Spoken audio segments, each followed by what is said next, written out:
Bitcoin's just done something for the first time since the collapse in 2018. And what this has done in the past is give us an insight into a time projection and a price projection for the next 12 months. So if we can understand that for Bitcoin, that sets us up for a much easier ride as Bitcoin ends phase 1 of the bull market and enters phase 2 of the bull market.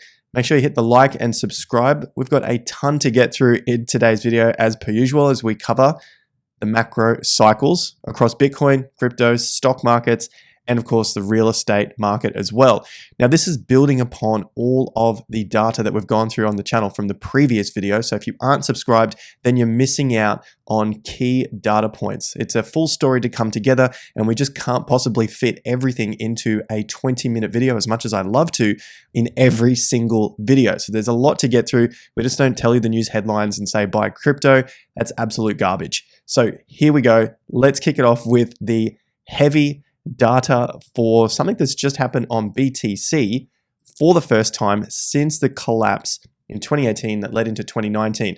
And I just showed you a brief little segment here for the Wyckoff update as well, leading on from that previous video we did about 6-7 days ago here, where we were looking at the possibility of this being an accumulation or distribution as the market was setting up to potentially break out to the upside and covering off that possibility of the collapse, the distribution from that high point. There was a lot of that going on around socials. There's a ton to get through, so let's kick it off with the Wyckoff schematic as we can now begin to update this in terms of the phases so that it gives us a clearer picture of where Bitcoin sits. Now this is for Bitcoin, not for cryptocurrencies, the other million of them out there, just for BTC. And we'll get onto those other million cryptocurrencies in a future video, which is why I always mention like and subscribe. So the schematic here we're looking at is the accumulation schematic 1. We had the drop here into the selling climax, which is the SC, and these are all just abbreviations here. Then we had the automatic rally, the secondary test into phase B, which led into another secondary test in B, then a drop into phase C. So basically the spring and the bear trap. We can now almost confidently say that for the majority of people, that this was a market cycle bottom in November. So I'm claiming that as the market cycle bottom, and I know that there are a lot of people that still don't believe that the low is in for Bitcoin, but as you might come to expect or see over the course of this video and many others, that when you start to put the data together, that you really can't deny that this is the cycle low. And we were talking about this being the cycle low at the time and the possibility of the bottom being in around that June period as it started to make its way across a tightening trading range at those lows. And then once this phase happened, as we broke into phase D, then it was almost clearly evident that it was over. There was no chance that the market was going to break back through that low. We had this last point of supply when we had the banking collapse and then the market took off again. All of these are very characteristic of the Wyckoff schematic, especially through this period here where you had increasing volume compared to the previous volume as the market broke out. And then as it was trying to pull back, correct, basically maybe profit taking from some of the traders taking profits at these highs to sell off, you had lowering volume compared to what you just saw. So that is a key characteristic of the Wyckoff schematic, telling us that this was more likely a macro accumulation zone than a distribution for the market to head lower. So there were a lot of key players, pretty big traders out in your Twitters and whatnot, looking at this being a distribution because they were expecting a lower price. We don't hear from them anymore because that has basically been proved incorrect, which is absolutely fine to be incorrect in the markets. As long as we can learn from it, that's the main thing. If you can't learn from the mistakes, then you're going to make those mistakes again. So here we are breaking out of this upside. In the previous video that I put up here about a week ago, that one right there, we're looking at the possibility of this being a phase D or phase E. So basically this being the breakout for phase D and then moving into a phase E, this potentially being the phase E. I think we can confidently say that that is not going to be the case as we now see the market break out of this stage, which is most likely the phase D, and it looks like we're heading into a phase E. So what does that mean? What is a phase E? Is this going to be a bit of heartache for the bears? What can we expect of it as a bull? Let's get into that as well. But let's just clearly define this area as phase D and why it doesn't look like the schematic. I had a few areas of concerns here. I think these are always important to go through. The main thing I see with a huge difference between, I don't know, run-of-the-mill analysis and spending the time, taking hours to go through the data itself and look at the readings here, are how you use this schematic and how you apply it to the actual market action, because nothing happens exactly the way that a schematic looks. And that's what I had a concern with in the last video, length of phase B and then the phase D price spreads and phase D top of the trading range. So this was looking like, well, phase B is always so much longer, but in this case, it was quite short compared to phase D. Now that's of course assuming that this is all still correct. It seems like we are in that stage. Of course, we've only got one weekly close above this level, and who knows, this week, maybe we get a massive red bar, it drops back under 32,000 and we have to reassess everything again. It's possible, you know, we had that just back here in April where the market ran up, broke out and then swung back underneath. So I'm not closing the door completely, but it seems like the probabilities are definitely on the side of the accumulation. So I'm keeping both doors open as we have to, but as a trader and investor, I'm taking one side more than the other because I have to put my money somewhere and I can't just keep it on the sideline. If I don't choose one, my money essentially stays on the sideline. I have to choose one and then I have to have the backup plan. That's what everyone has to do if they're a trader. That's why you must have if-thens for up, down, or sideways. All right. So, and then you take one position. So we're taking the position of up, of course. That's what we're looking at last week. This little white arrow is when I put the video up, which was right back here where the dotted line is. There is 10 a.m. on Monday morning, and there's 11 a.m. So basically I'm at my desk just after 8, gym, breakfast, all that sort of stuff. Here we go, 9, 10, 11, and then put the video, get ready for a video and reporting on what I'm finding. That's where we were. Market had broken out the following day. The rest is history from that point. So reflecting on where we currently sit, with this breakout, this recent breakout being the end of phase D, and now we start to move into phase E, we can most likely say that we're not going to see a phase D at that point, and this was phase E. It seems like now this is your phase D, and we're moving into phase E. So that takes out these particular questions here. The reasons I had last week were accumulation. They don't all have to look exactly the same. And in this case, it seemed like we wanted to, or at least the market, wanted to continue to accumulate at higher prices than crash the market back down to try and accumulate at lower prices. And I believe that March bar that happened on the banking crisis where everything went absolutely haywire, the highest volume it had in 5 weeks, that was a key reason, which I pointed out at that time, why the market would not come back down. All the selling had been done and then the buying just took off, which is why you see high volume in that next bar. But of course, there were many that were still expecting a collapse. But when we can start to read that in far more detail, that is where we're going to have our edge against the masses of the market, which we know 90% of people typically lose. And there's not difficult things. These things are pretty straightforward. It's just putting the time into it to go over and over and over it, which for most is kind of boring.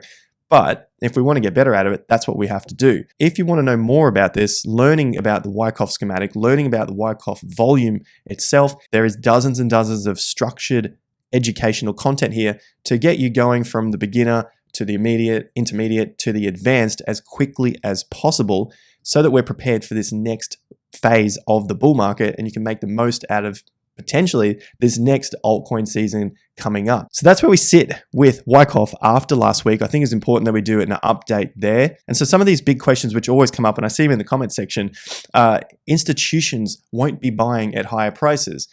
There's a common, I think, misconception that only institutions buy at the bottom and then they all sell at the top. I think that's completely incorrect. And my answer to this is, are we assuming that institutions always get the bottom correct? I don't think so. I don't even think institutions can be getting in at this stage, or at least the fund managers, the people who work for those companies, right? They're not going to be buying something at the low because the masses always get it wrong. If they're buying at the low for their fund, they're doing something different to the masses of other people in their business. And if they get it wrong, they lose their job. If they get it right, they look like a hero, but the reward to risk for them, for their job, is not worth it. I think the people who are getting in here is sort of Bitcoin OGs, you guys, hopefully on the channel where we were talking about buying up these lows, people who study the market and you understand where to find these lows. So I don't think it's a real thing to believe that, well, institutions haven't all got in yet, they're going to crash the price back down. To me, it's such a dumb noob thing to say, to then weigh on that hope that the market is going to crash back down. It's not really a plan. It's not a plan at all, actually. Now, this idea about institutions not getting the low and they're basically just sheep like everyone else buying on the way up because that's essentially the safest way to keep their job is something that I heard on a podcast with Arthur Hayes. He was the one that came up with this. And of course, it makes complete sense when you think about it. It was on a Real Vision podcast if you want to go and look it up for yourself. But essentially, those guys have a job to do. And if they're doing something different to everyone else, that is buying the bottom when everyone is saying, no, the market's going to collapse. We heard it. 80, 90% of people were saying the market was going to collapse even further. Then they risk their job. They make cushy multi-six-figure incomes. Why would they risk their job on something that probably doesn't even pay off for them? They just have to beat the market. And the market really doesn't get those big of a returns. So I don't think they're going to risk their job trying to pick these lows. They're just going to jump on board when everyone else does. And when the market gets even hotter, then they can start to invest even more. So they're going to be buying it at higher and higher prices, just like they did in the previous cycles. I wouldn't worry about institutions coming back to collapse the market because they need to buy up low. It's absolute garbage. They're going to be buying high just like everyone else. And that's how the cycles continue to unfold as they do time and time again. So phase E. Let's move back to the Wyckoff. Where does this leave us now? In phase E, stock leaves the trading range. Did it leave the trading range? Looks like it. Trading range was back here at around 25K. Next, demand is in full control and the markup is obvious to everyone.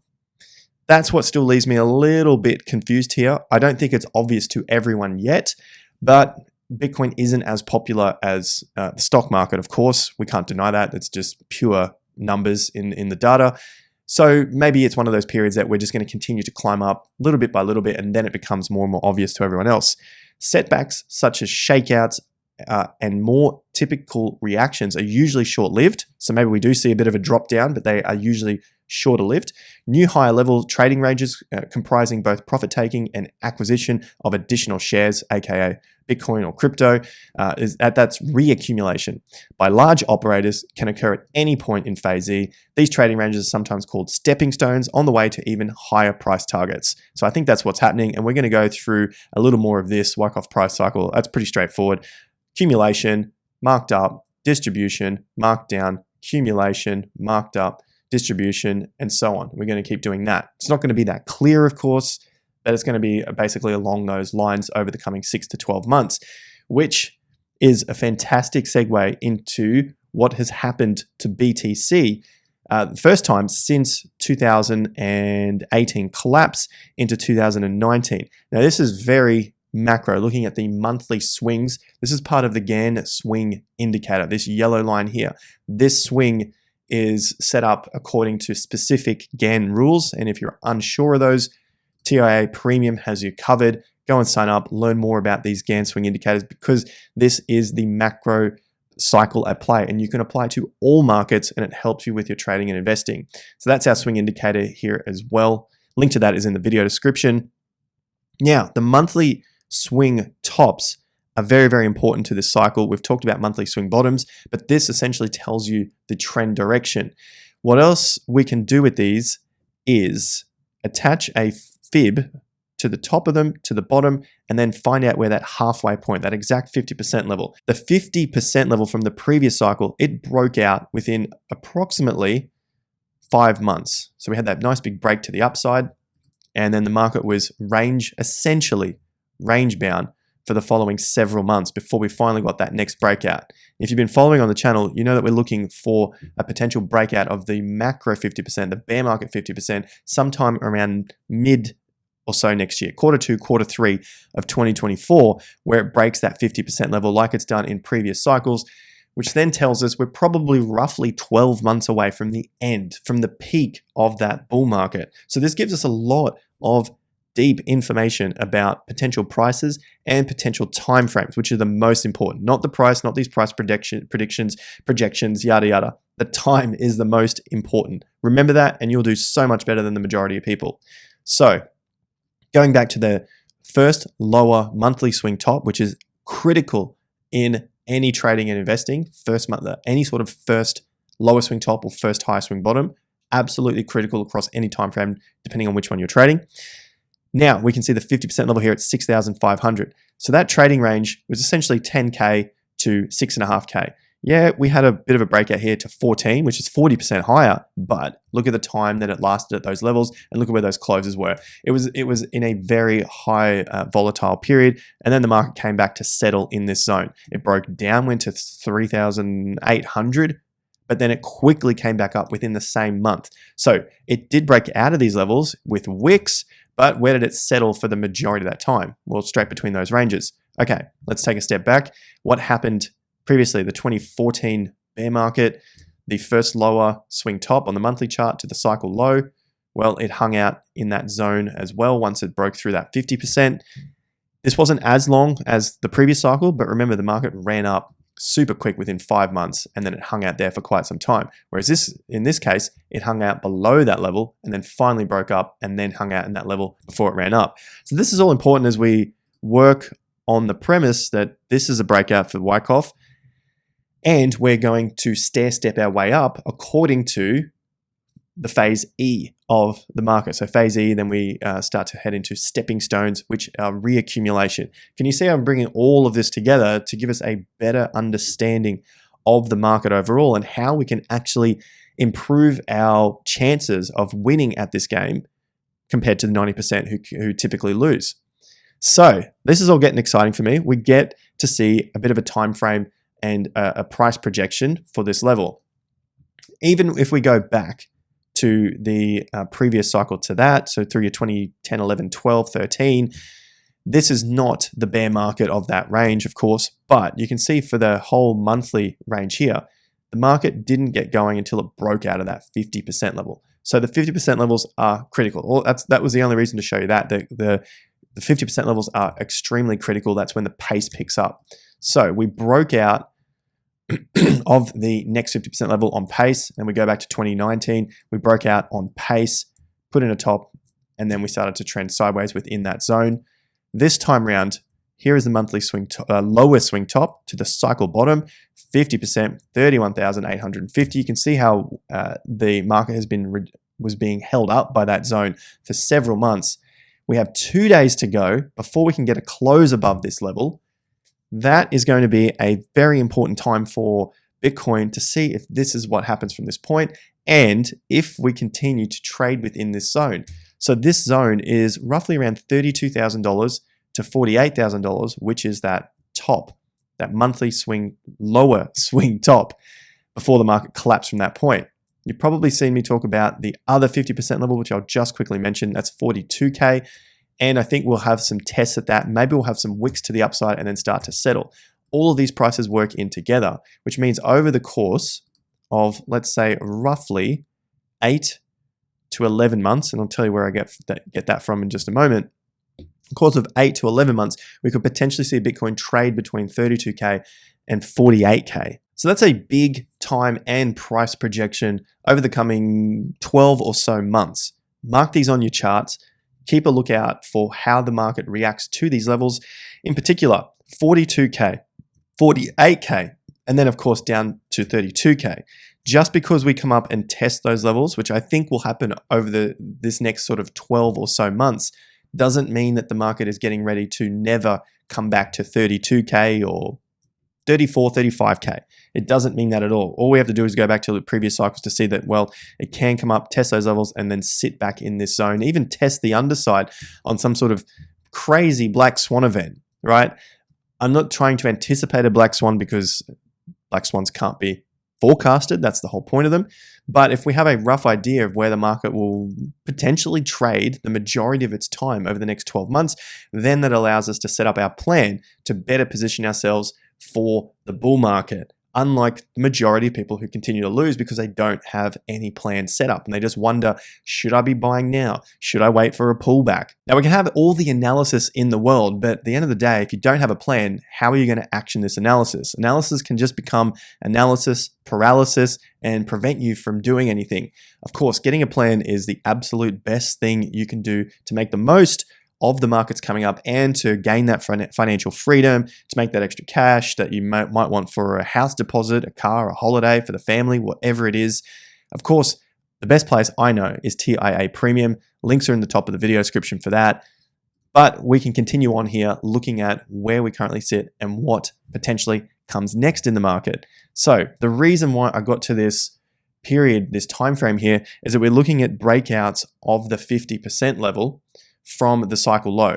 That's 22 months. I think the market will get to 42K and potentially break out of 42K within approximately 21, 22 months. So that sort of 2-year period that Bitcoin typically remains underneath key resistance levels. It's done it in the past, so we can see from the previous cycle, from the cycle low to the breakout, it was 22 months. So that's that green candle right here. And that was the breakout of the 50% level for the entire bear market range. And we go back to the previous bear market, looking at the 50% here, and it broke out in November 2016. So cycle low is here, right there, 22 months again. So roughly around that 2-year period is when Bitcoin really starts to take off with the retail mania. It's the time when retail gets into the market way too late, and it's signaling there's probably 12 or so months left in the entire cycle. So we have that in mind now that we can really set up a good plan here to action, to make the most of potentially what we have left. And for this period, from where we currently are, starting November, which will be in a couple of days, we may have as little as 7 months, maybe somewhere as long as 10 months. And I think that will keep us contained in this period, minus any sort of wicks. Outside of them, we're looking at monthly closes here. That could keep us contained in here for about that 10 months between the roughly $32,000 and $48,000 before we really start to get a kick on and break through $50,000, $60,000, $70,000, probably towards the end of 2024. Now, I said that one was a massive one for you guys. I didn't even get through the Wall Street cheat sheet. I've got crypto fear and greed indexes to get through and more updates coming your way. So make sure you are subscribed to the channel down below. Like the content, videos popping up on your left-hand side. Question of the day for you guys in the top of the comments section. Let me know your thoughts down there right now. I'll see you at the next one. Until then, take care and peace out.